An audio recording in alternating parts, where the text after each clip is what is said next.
US, magtataas ng taripa sa India dahil sa Russian oil.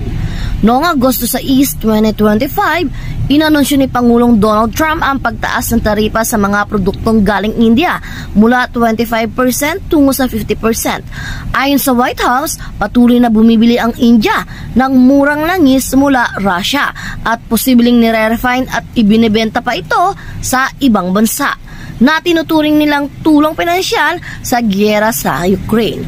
Habang ang China at Turkey ay hindi pa tinatamaan ng ganitong bigat ng taripa, tinatawag ng isang US advisor ang India bilang maharaha of tariffs. Kasabay nito, pinag-uusapan sa Kongreso ang Sanctioning Russia Act na maaaring magpataw ng 500% taripa sa sinumang bumili ng langis, gas o uranium mula Russia. Layunin ng Amerika, putulin ang kita ng Russia at pigilin ang giyera.